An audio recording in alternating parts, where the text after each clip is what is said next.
Hello students. तो कैसे हैं आप सब। मैं आपका सर मोहम्मद अली इरशाद एक बार फिर से आपके सामने हाजिर हूँ। बेटा आज 12 जुलाई है और इस दिन गर्मी बहुत है।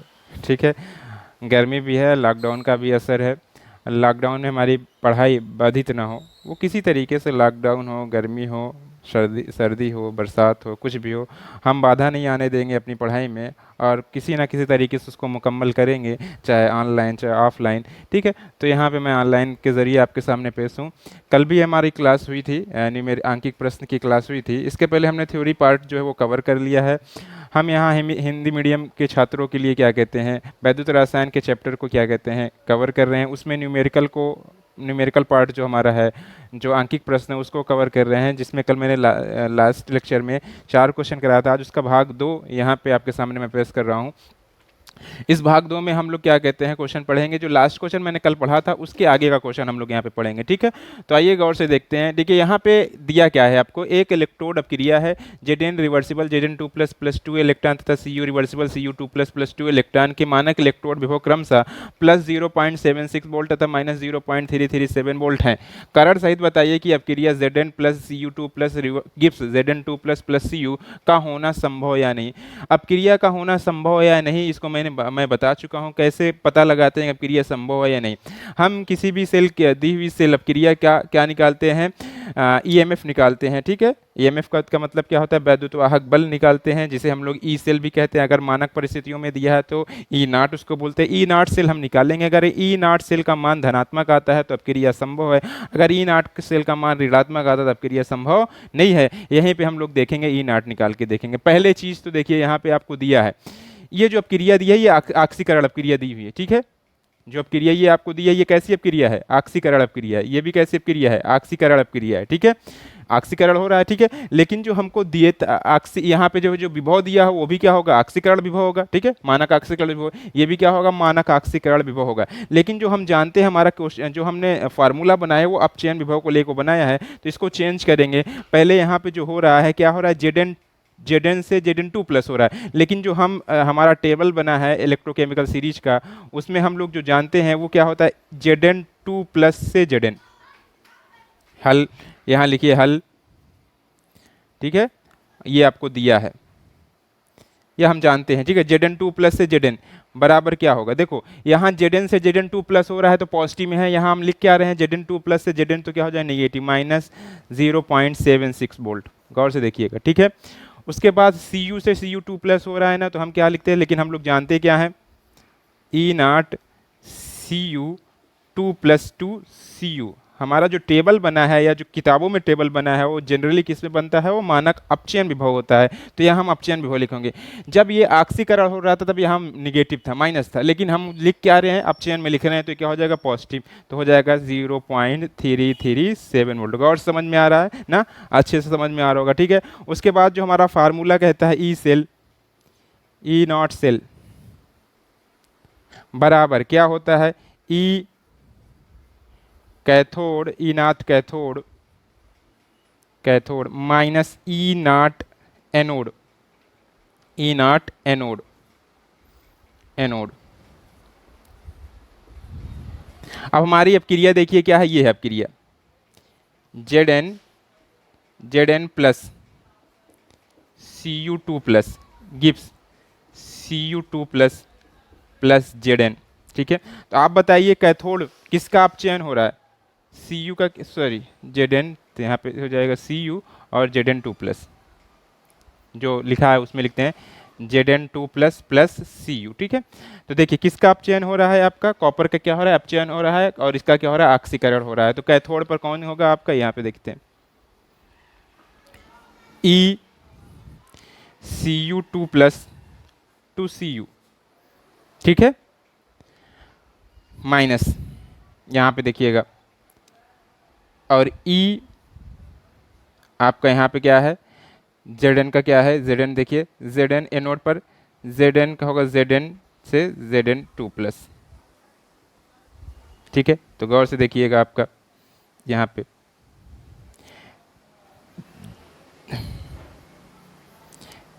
एनोड लिखे हैं यहाँ पे, तो यहाँ पे एनोड का आपको जो क्रिया लिखना है वही हम लिख देंगे। देखिए यहीं पे लिख देंगे Zn Zn2 + 2 Zn।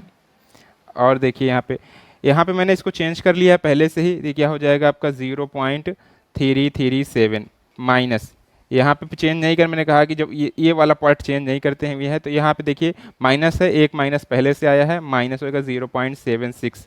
ठीक है, तो अब इसको सॉल्व करिए, 0.337 प्लस हो जाएगा 0.76, ऐड करिए इसको तो क्या हो जाएगा आप देखिए 0.337, और यहाँ पे आपका हो जाएगा तो 0.767 और ये 10 11 हो जाएगा। तो कितना हो जाएगा 1.197 वोल्ट, वो भी कितना पॉजिटिव में आ रहा है। ई नॉट सेल क्या है आपका पॉजिटिव है, ई नॉट सेल क्या है पॉजिटिव है। तो अब क्रिया क्या होगी संभव होगी, क्या होगी अब क्रिया संभव होगी।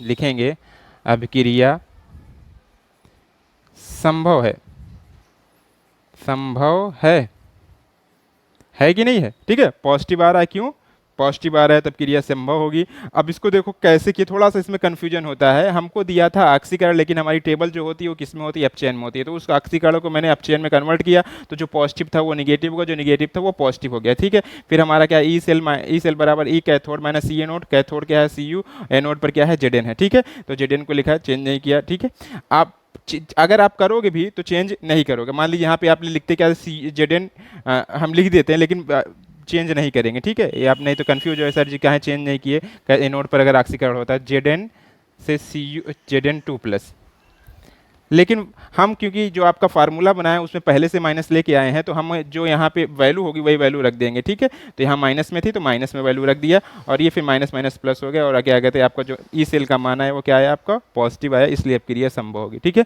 नेक्स्ट क्वेश्चन जल्दी से देखते हैं। ठीक है,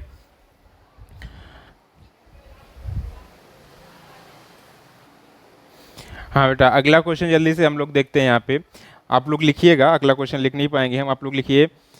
लिखिए निम्नलिखित सेल का ईएमएफ निकालिए, निम्नलिखित सेल का ईएमएफ निकालिए, या भी बताइए कौन सा धन ध्रुव तथा कौन सा ऋण ध्रुव है, कौन सा धन ध्रुव है तथा कौन सा ऋण ध्रुव है। सेल में होने वाली अर्ध अपक्रियाएं,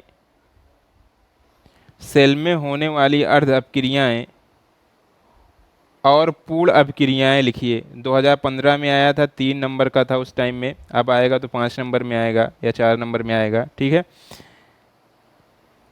फिर से एक बार क्वेश्चन है, निम्नलिखित सेल का ईएमएफ निकालिए, या भी बताइए कौन सा धन ध्रुव है तथा कौन सा ऋण ध्रुव है। सेल में होने वाली अर्ध अपक्रियाएं और पूर्ण अपक्रियाएं लिखिए। ठीक है, तो है क्या देखिएगा इसमें क्या क्या आपको दिया है। जो दिया है सेल अपक्रिया क्या है, निकिल Na से Na2+, ठीक है 0.1 मोलर। ठीक है, सॉल्ट ब्रिज। फिर इसके बाद यह है Ag plus 0.1 molar to Ag। ये अब क्रिया लिख लीजिए।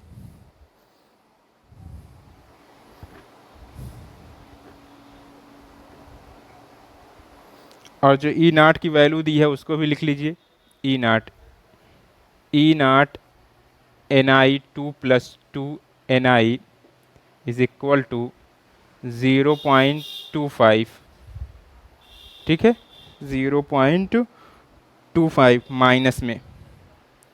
ठीक है, और नेक्स्ट जो दिया है आपको क्या कहते हैं, E0 Ag+2 Ag is equal to आपको दिया है प्लस 0.80 वोल्ट। ठीक है, ये दोनों आप कर लीजिए, हो गया। ठीक है, तो आपको पूछ रहा है इसमें सेल अपक्रिया, अर्ध अपक्रिया भी बताइए और पूर्ण अपक्रिया भी बताइए। ठीक है, तो अर्ध अपक्रिया लिखते हैं, कैसे लिखेंगे अर्ध अपक्रिया। तो सेल में होने वाली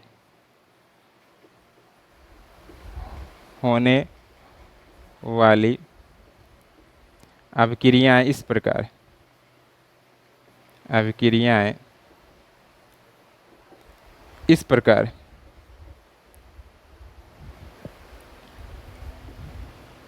कैसे? देखिए निकिल का क्या हो रहा है आपका, यहाँ पे देखिए ऑक्सीडेशन हो रहा है, ऑक्सीकरण हो रहा है, तो कैसे लिखा जाएगा? तो यहाँ एनोड पर, एनोड पर जो एनोड होगा, क्योंकि इलेक्ट्रोकेमिकल सीरीज है तो जो एनोड होता है वो कैसा होता है? ऋण ध्रुव होता है, ऋण ध्रुव। ठीक है, पर आप वो फिगर देखिएगा उसमें, ठीक है, जो एनोड बनता है वो ऋण ध्रुव पे आता है।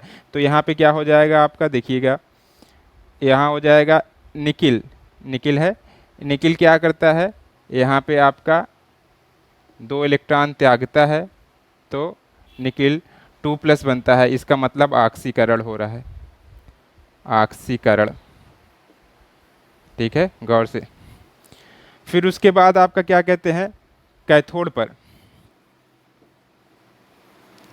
कैथोड पर तो वो पूछा था कौन सा ऋण ध्रुव, ये भी बताइए। कैथोड पर यहाँ पे आपका धन ध्रुव हो जाएगा, ये भी आप बता लेंगे, धन ध्रुव। ठीक है, कैथोड पर क्या होता है? अपचयन होता है। किसका अपचयन हो रहा है? सिल्वर का हो रहा है। तो यहाँ पे Ag+ कितना इलेक्ट्रॉन ले रहा है? 1 इलेक्ट्रॉन ले रहा है। ठीक है, गिब्स यहाँ पे हो जाएगा Ag, यही हो रहा है। ठीक है, अपचयन। गौर से बहुत अच्छा सवाल है, नट समीकरण का ये सवाल है। ठीक है, वहाँ पे देखते हैं कैसे नट समीकरण से ये सॉल्व होगा। उसके बाद अगर पूर्ण अपक्रिया लिखें, पूर्ण अपक्रिया कैसे लिखेंगे? देखिएगा यहाँ पे मतलब निकिल है, ठीक है, और निकिल का ऑक्सीकरण हो रहा है और इसका क्या हो रहा है? अपचयन हो रहा है। ठीक है, तो निकिल से पहले निकिल लिया। ठीक है, Ag जो होगा वो क्या होगा? AgNO3 के रूप में होगा, AgNO3। ठीक है, गिब्स यहाँ पे बनेगा, क्योंकि निकिल पे क्या है कि Ag+ और NO3-, तो यहाँ बनेगा क्या कहते हैं, NiNO3 का होल ट्वाइस। ठीक है, तभी 2+ आए, यानी यहाँ पे 2 होगा Ag। ठीक है, और प्लस, और क्या बनेगा, यहाँ ये हो गया, उसके NiNO3 का होल ट्वाइस। ठीक है, उसके बाद Ag अलग हो जाएगा, गिब्स 2Ag।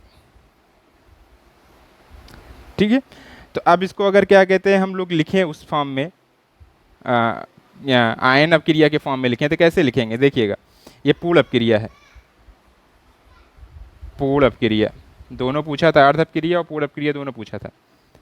ठीक है, AgNO3 कहाँ से बेटा? विलयन में क्या होगा, वो निकिल तो मेटल है, मेटल फॉर्म में होगा, लेकिन जो Ag होगा वो किसी क्या कहते हैं, सॉल्ट फॉर्म में होगा। ठीक है, तो ये सॉल्ट क्या हुआ? AgNO3 है, क्योंकि यहाँ पे देखो इलेक्ट्रॉन को बैलेंस करते हैं, वो बैलेंस करने का तरीका भी अगर सीखें तो यहाँ पे 2 इलेक्ट्रॉन है, यहाँ पे 1 इलेक्ट्रॉन है, इसको बैलेंस करने के 2 से मल्टीप्लाई करेंगे ना, तभी तो आएगा। ठीक है, तो यहाँ पे ऐसे कर लेते, तो यहाँ पे ऐसे लिखेंगे Ni, ठीक है, और ये Ag से क्या हो जाएगा? 2Ag+ gives Ni 2+ + 2Ag। ठीक है, यहाँ पे आपका ये हुआ रिएक्शन। ठीक है, तो ये सब क्रिया में कितने इलेक्ट्रॉन भाग ले रहे हैं आप देख सकते हो, 2 इलेक्ट्रॉन भाग ले रहे हैं। ठीक है, कितने इलेक्ट्रॉन भाग ले रहे हैं? 2 इलेक्ट्रॉन, क्योंकि यहाँ पे 2 इलेक्ट्रॉन यहाँ पे है, इसको बैलेंस करने के 2 से मल्टीप्लाई करेंगे, तब 2 इलेक्ट्रॉन आपका 2 से 2 इलेक्ट्रॉन कट जाएगा। ठीक है, अब इसको सॉल्व करते हैं, किससे? नट समीकरण से, नट समीकरण से। ठीक है, नट समीकरण क्या होता है हमारा? क्या कहते हैं नट समीकरण? ई सेल बराबर E0 सेल माइनस 0.059/n। गौर से देखिएगा, log बेस 10, बेस 10 क्या होता है? उत्पाद बटा अभिकारक। यहाँ पे उत्पाद क्या है आपका? Ni2+, अभिकारक क्या है यहाँ पे आपका? Ag+, मतलब जो बिलियन में होगा वही लेंगे। ठीक है, ये उसको बताए हैं ठोस अवस्था का क्या होता है, ये तो 0 हो जाएगा, लेंगे भी तो इसका क्या हो जाएगा? मान के चलिए अगर उत्पाद में लेते हैं तो यहाँ पे Ni2+ लेंगे प्लस Ag का होल स्क्वायर हो जाएगा। ठीक है, उसके बाद नीचे जो आएगा आपका क्या आएगा? Ni आएगा और 2Ag+ का होल स्क्वायर हो जाएगा। ठीक है, लेकिन क्योंकि ज़्यादा ठोस अवस्था में धातुओं का क्या कहते हैं, जो कंसंट्रेशन होता है 1 के बराबर होता है, इसलिए इसको नहीं लिख रहे हैं, ना इसको लिख रहे हैं ना इसको, जो क्या कहते हैं चार्ज रूप में वो इसी को लिख रहे हैं। तो यहाँ पे हो जाएगा Ag+ का होल स्क्वायर, Ag+ का होल स्क्वायर। गौर समझिएगा। ठीक है, अब आपको देखिए E0 सेल कहाँ से निकालेंगे? ई नॉट सेल कहाँ से निकालेंगे? ई नॉट सेल हम निकालेंगे, ये जो हमको ई की वैल्यू दी है, ई कैथोड माइनस ई एनोड से निकालेंगे। कहाँ निकालेंगे? ई कैथोड माइनस ई एनोड से निकालेंगे। अब देखिए ई कैथोड अगर डायरेक्ट कर दें, चलिए डायरेक्ट करें, ई कैथोड माइनस ई एनोड, कैथोड पर मतलब क्या हो रहा है आपका यहाँ पे ऑक्सीकरण, अपचयन, ठीक है, तो ठीक ही दिया है, इसका अपचयन हो भी रहा है, तो इसको लिख सकते हैं। चलिए लिख देते हैं आपके समझने के लिए, ऊपर हम चले जाएंगे, नहीं दिक्कत नहीं है। ई नॉट कैथोड पर अपचयन होता है, तो अपचयन क्या है, किसका हो रहा है? ए जी का, ए जी प्लस 2 AG माइनस ई एनोड, ठीक है, यहाँ पे ई नॉट Ni2 प्लस, लेकिन एनोड पर क्या होता है? ऑक्सीकरण होता है, तो यहाँ पे आप क्या लिखोगे ऑक्सीकरण में? Ni2 प्लस, ठीक है, यही लिखोगे, माइनस 0 पॉइंट पूरा लिख लेते हैं 059 अपान, बेटा अगर मान लीजिए बोर्ड में आपको दिखेगा नहीं तो बोल रहे हैं उससे सुन के लिख लिया, log 10, ठीक है। Ni2 प्लस, इसका कॉन्सेंट्रेशन कितना है? अभी आपको अब क्रिया में लिखा है, ठीक है, यहाँ पे 0.1, ठीक है, और Ag का कितना है? इसका भी क्या है? 0.1 है, लेकिन स्क्वायर में है। किस में है? स्क्वायर में है, ठीक है। आइए ऊपर देखते हैं, यहाँ पे थोड़ा सा जगह कम है, ठीक है, ऊपर देखते हैं। अब वैल्यू रखिए ई सेल, ई सेल पूछा है, जब ई नॉट सेल पूछता तो डायरेक्ट हम निकाल सकते थे, लेकिन हमारा हमसे क्या पूछा है? ई सेल पूछा है, ठीक है, तो ई सेल के लिए हमको नट समीकरण निकालना पड़ेगा, ठीक है, नट समीकरण से, ठीक है। तो ये आपका क्या हो जाएगा यहाँ से, जैसे बेटा आपको दिया है, क्या कहते हैं, जो वैल्यू दी है ई नॉट में दी है, लेकिन पूछ रहा है ई सेल, तो आप कैसे निकाल पाएंगे? नहीं निकाल पाएंगे ना, उसके लिए फिर हमको नट समीकरण का क्या करना पड़ेगा? उपयोग करना पड़ेगा, ठीक है। अब यहाँ पे आपका हो गया, और समझ लो, दिख नहीं रहा, यहाँ दिखेगा, ई सेल बराबर ई नॉट सेल का मतलब हमने निकाल ही लिया है, इसके वैल्यू रखिए, तो कितना आएगा इसका आपका? 0.80, ठीक है।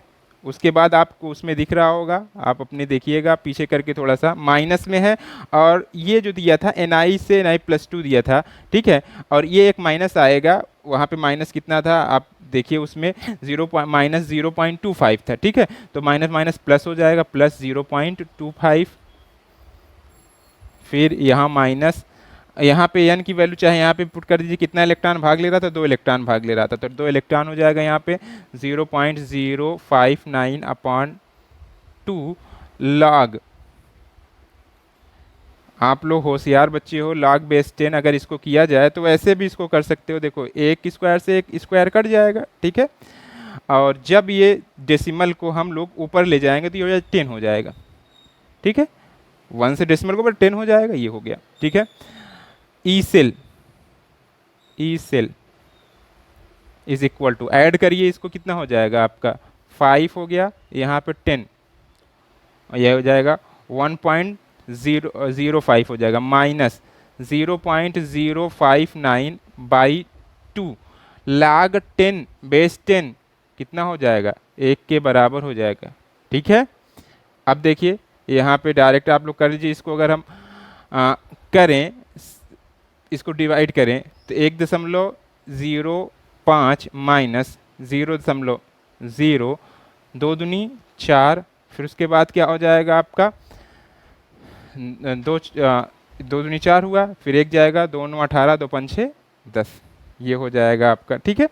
तो अब इसको आप क्या कहते हैं? सब्ट्रैक्ट कर लीजिए, तो 0.0, यहाँ पे 1.05 सब्ट्रैक्ट कर रहे हैं 0.29500, ठीक है। तो कितना आएगा आपका? 10 में से 5 5, 4 में से 9, 9 में से 9 0 हुआ, ठीक है, यहाँ पे आपका 4, यहाँ पे 2 हो जाएगा, ठीक है, और ये 0, ठीक, यहाँ पे आपका फिर क्या कहते हैं, हुआ, यहाँ पे आपका 0 0 और यहाँ पे 1, ठीक है। तो ये हो जाएगा, क्या कहते हैं, आपका E cell is equal to क्या हो जाएगा? E cell, E cell is equal to हो जाएगा 1.0205 वोल्ट, ठीक है, देख लीजिए गौर से इसको। बेटा गौर से इसको देख लीजिए, बड़ा अच्छा सवाल था। ठीक है, इसको याद रखिए। अभी आप आपके जहन में एक सवाल उठेगा, सेल ई नॉट हमको ई सेल ही निकालना था, तो हम नॉट समीकरण का इस्तेमाल क्यों किए?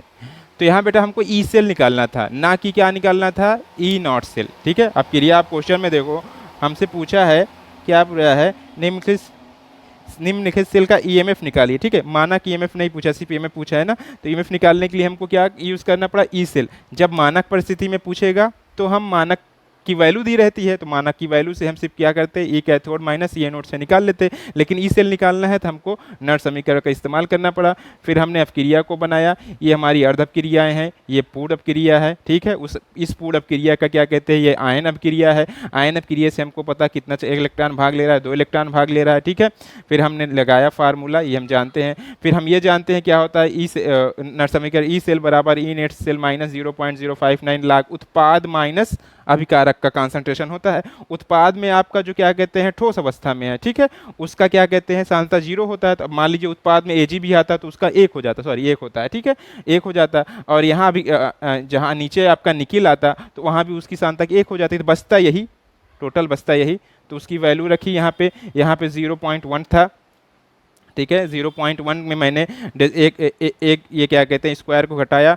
फिर उसके बाद जब डेसिमल को हटाएंगे तो एक 0 बढ़ेगा तो ये 10 हो जाएगा। ठीक है, 10 हो गया। लाख बेस 10 की वैल्यू क्या होती है, 1 होती है। फिर इसको हमने सॉल्व किया रख के वैल्यू, और यहाँ प्लस माइनस का इसकी वैल्यू 0.8 दिया था, यहाँ एक माइनस है, लेकिन हमको अपचयन विभव दिया था, लेकिन हो क्या रहा था, निकिल का ऑक्सीकरण, इसलिए वहाँ एक माइनस और आया, और ये आपका हो गया। नहीं, वहाँ पे हमको चेंज करना ही नहीं, माइनस होता ही है, माइनस हमको दिया था, माइनस माइनस प्लस हो गया। ठीक है, ये पहले से आप जान लीजिए। ठीक है, चेंज नहीं करने, बार भूल जाते हैं हम भी। ठीक है, चेंज तो पहले से हमने करके रखा हुआ है। तो माइनस तो एक पहले से था, और क्या कहते हैं, आपको उस वैल्यू में क्या माइनस दिया था, माइनस माइनस प्लस हो गया। तो ये आपका इतना किए, फिर ये आपका आ गया ई सेल। ठीक है, बहुत अच्छा सवाल है, इसको एक बार देख लीजिए। फिर अगला सवाल, एक सवाल और हम आज लोग देखेंगे। ठीक है, क्योंकि लेंथी सवाल है तो एक सवाल और देखेंगे हम लोग।